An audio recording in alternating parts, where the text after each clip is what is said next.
bienvenidos a Cuentos para el Camino. Aquí estamos en la nueva biblioteca donde hay muchos libros. Ojalá ustedes puedan venir a explorar esta nueva biblioteca. Y hoy voy a leer un cuento que se llama El cuento que quería ser leído.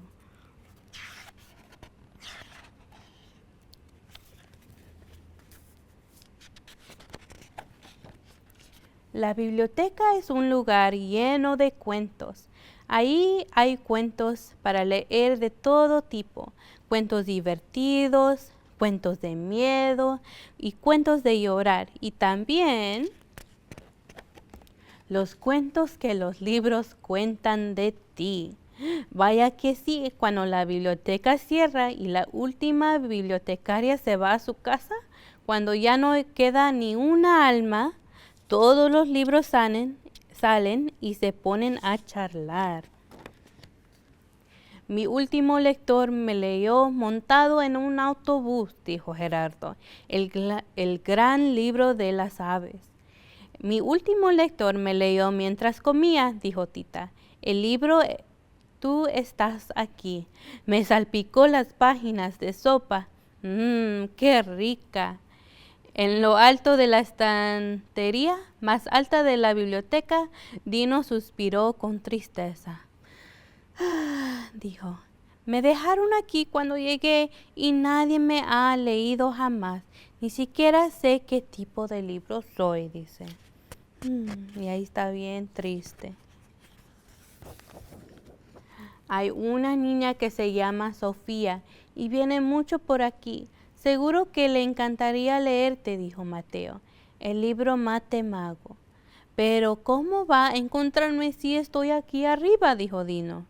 Yo me encargo, dijo Pierre, el libro Pop-up de Peri. El resto de los libros hicieron una escalera para que Pierre pudiera llegar a la estantería de Dino. Al día siguiente, Sofía fue a la biblioteca con su padre y su hermano pequeño Juan. Cuando pasó junto a la estantería de Dino, Pierre se abrió por la página del torre del iPhone y empujó a Dino. Buena suerte, le dijo, y ahí se cayó el libro de Dino. Y Dino cayó y aterrizó a los pies de Sofía. Sofía recogió a Dino. Estaba a punto de abrirlo cuando vio a su amiga Leila, así que Sofía dejó a Dino en una mesa y fue corriendo al saludarla. Por mis solapas, exclamó Gerardo, ¿qué podemos hacer para ayudarlo? No podemos hacer nada, dijo Tita. Nadie puede ver que nos podemos mover. Los otros libros no pudieron hacer otra cosa que mirar cuando Juan, el hermano de Sofía, se sentó a la mesa. Juan nunca lee nada, dijo Mateo. Solo dibuja, ni se dará cuenta que tiene al pobre Dino al lado. Pero entonces, por la ventana abierta, encontró un soplo de aire que hizo moverse las páginas de Dino y levantó una nubecilla de polvo. ¡Achí! Estornudó Juan, y entonces vio a Dino, y vio un dibujo muy grande de un dinosaurio, igual que él que estaba dibujando.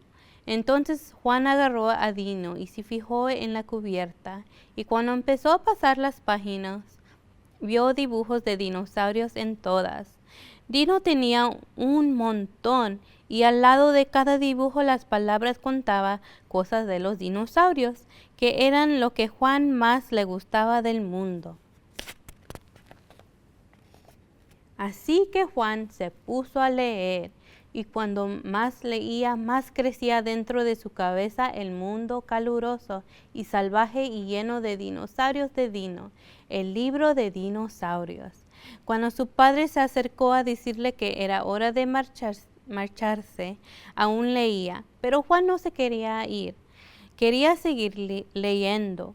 Entonces la bibliotecaria le contó que podía tomar el libro prestado y llevárselo a casa. Juan se pasó todo el camino a la casa leyendo a Dino, Y cuando terminó de leer, volvió a empezarlo. Y cuando sus amigos fueron a su casa a jugar, Juan les habló del libro de los dinosaurios.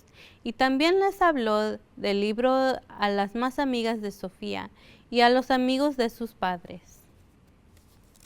Y ahí está Juan y está contando el libro de los dinosaurios de su libro. Y cuando Juan devolvió a Dino a la biblioteca una semana más tarde, los demás libros tenían muchas ganas de que les contara sus aventuras. ¿Te leyó subido en el autobús?, preguntó Gerardo.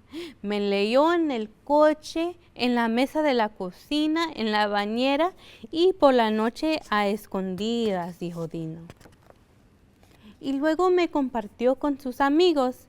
Fue muy divertido, pero no sé si nadie más quería leerme. Pues mira, dijo Mateo, y Dino miró y descubrió que todo el mundo quería leerlo. Y ahí se hicieron unas filas de todos los niños que quieren leer el libro de Dino. Y ya se acabó este cuento. Gracias por leer conmigo. Hasta luego.